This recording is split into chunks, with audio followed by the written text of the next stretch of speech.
2013 లోపల ఆనాడు తెలంగాణ రాష్ట్రం ఏర్పడితే మా తెలంగాణ ప్రజలు బాగుపడుతున్న ఉద్దేశంతో ఆనాడు అసెంబ్లీ లోపల మరి కిరణ్ కుమార్ రెడ్డి మీటింగ్లో పోయి జై తెలంగాణ అంటే ఆనాడు సస్పెండ్ చేసి నన్ను కొట్టి జైలు పంపించారమ్మా. నా ఊరు నారాయణఖేడ్ నియోజకవర్గం కంకటి మండలం బోరి గ్రామ పంచాయతీ అమ్మ. ఎందుకంటే అక్కడే పుట్టుపెరిగినటువంటి వ్యక్తిగా ఈరోజు భారతదేశానికి 72 ఏళ్ళు స్వాతంత్రం వచ్చినప్పటికీ కూడా నారాయణఖేడ్ నియోజకవర్గానికి మాత్రం ఈరోజు అనేకమైనటువంటి ముఖ్యమంత్రులు పోయారు, ఎమ్మెల్యేలు పోయారు, మంత్రులు పోయారు, ఎంపీలు పోయారు, సర్పంచ్ కాడికి వెళ్ళి ప్రధానమంత్రి వరకు పార్టీలు పోతున్నాయి. కానీ నారాయణఖేడ్లో మాత్రం ప్రజలకు బతుకులు మారతలేవమ్మా. ఎందుకు అనంటే నారాయణఖేడ్ నియోజకవర్గంలో తెలంగాణ రాష్ట్రం ఏర్పడిన తర్వాత ఈ 3 సంవత్సరాల కాలంలో దాదాపుగా 1000 కోట్లకు సంబంధించినటువంటి అభివృద్ధి పనులు వచ్చినాయని స్థానిక ఎమ్మెల్యే భూపాలరెడ్డి గారే పత్రిక ప్రకటన ద్వారా మరి చెప్పడం జరిగింది. ఆ 1000 కోట్లకు సంబంధించిన డబ్బులు దేనికి వచ్చినాయంటే బ్రిడ్జిలు వేయడానికి, రోడ్లు వేయడానికి, భవనాలు కట్టడానికి, కేవలం కాంట్రాక్టు పనులు చేసుకోవడానికి మాత్రమే ఆ డబ్బులు వచ్చినాయమ్మా. ఈరోజు నారాయణఖేడ్ నియోజకవర్గంలో ఒక 12 ఏళ్ల పాప ఈరోజు ఎడ్ల బండి తోలుతుందమ్మా. నారాయణఖేడ్ నియోజకవర్గంలో ఒక ఆడపడుచు బండి తోలుతుంది.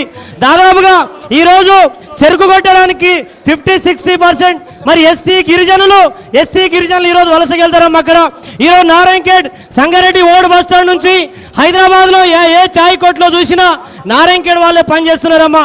బట్టల షాపులో వాళ్ళే పనిచేస్తున్నారు, బిర్యానీ హోటల్లో వాళ్ళే పనిచేస్తున్నారు, కూలి మీద అడ్డగా హైదరాబాద్లో వాళ్ళే పనిచేస్తూ ఉన్నారు. ఈరోజు నారాయణఖేడ్లో 70 ఏళ్ళ నుంచి తెలంగాణ రాష్ట్రం వచ్చిన తర్వాత కూడా అదే పరిస్థితి అమ్మా. ముఖ్యంగా ఏంటంటే ఈరోజు మా నారాయణఖేడ్ నియోజకవర్గం బాగుపడాలంటే ఈరోజు జైరాబాద్లో పరిశ్రమలు ఉన్నాయి, సంగారెడ్డిలో పరిశ్రమలు ఉన్నాయి, పటాన్చెరులో పరిశ్రమలు ఉన్నాయి. ఉన్న జాగాలోనే కేసీఆర్ గారు, కేటీఆర్ గారు 5,000 కోట్లు 10,000 కోట్లకు సంబంధించిన పరిశ్రమలు ఏర్పాటు చేస్తామని అనౌన్స్మెంట్ చేస్తూ ఉన్నారు. ఈ తెలంగాణ రాష్ట్రంలోనే భారతదేశంలోనే నారాయణఖేడ్ నియోజకవర్గం వెనుకబడుతుందమ్మా. ఇంకొకటి ఏంటంటే ఒక తాండలో దాదాపుగా 500 జనాభా కలిగిన తాండలో ఈరోజు ఆడపడుచులందరూ కూడా ఒకటే హ్యాండ్ బోరింగ్ మీద బట్టలు ఉతుకుతారు, అక్కడే గోదలు నీళ్ళు తాగుతాయి, అక్కడే తాగడానికి తీసుకెళ్తారు. ఈరోజు చూసినట్లయితే మొత్తం 90% గిరిజనులు గుడిసెలలో, పూరి గుడిసెలలో టీలు వేసుకుని ఉంటున్నారమ్మా. ఈరోజు ముఖ్యమంత్రి గారు అదేవిధంగా మరి ప్రభుత్వంలో ఉన్న ఎమ్మెల్యేలు చెప్తున్నారు బ్రహ్మాండంగా అభివృద్ధి చేస్తున్నామని. ముఖ్యంగా ఈరోజు అమ్మా సబ్సిడీ ట్రాక్టర్లు ఎస్సీలకు బీసీలు ఇచ్చారు, ఒక్క రైతు కూడా ఇవ్వలేదు. కేవలం ₹1,00,000 ఒకటి ఎమ్మెల్యే గారు అమ్ముకున్నట్టుగా ప్రూవ్ చేస్తే నా మీద కేసు పెట్టిరమ్మా.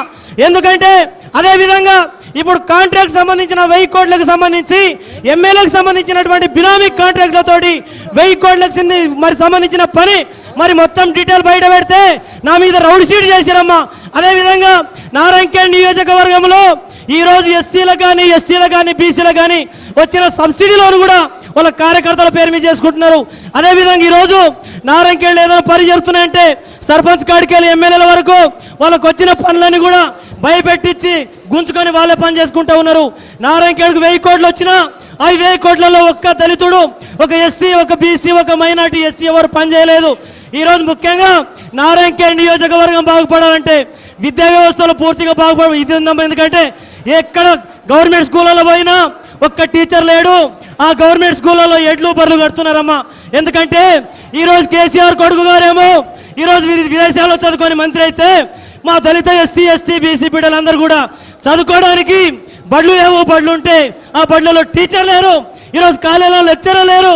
మీరు చూసినట్లయితే రెసిడెన్షియల్ మేము స్కూల్ కాలేజ్ ఇచ్చినామని చెప్తా ఉన్నారు. రెసిడెన్షియల్ కాలేజ్ సంబంధించి ట్రైబల్ వెల్ఫేర్ కానీ, ఎస్సీ వెల్ఫేర్ కానీ అన్ని కూడా ఈరోజు నారాయణఖేడ్లో ఒకటే విషయమా. నారాయణఖేడ్ బాగుపడాలంటే స్పెషల్ జీవో తీసుకురావాలి, 5,000 కోట్ల రూపాయలు స్పెషల్ ప్యాకేజ్ కింద ప్రకటించాలి. పరిశ్రమలు తీసుకొస్తేనే మీ బంగారు తెలంగాణ సాధ్యం అవుతుంది, కానీ మీరు ఎక్కడో కూర్చోండి బంగారు తెలంగాణ సాధ్యం కాదు. అందుకొరకని థ్యాంక్ యూ నారాయణఖేడ్ అంశం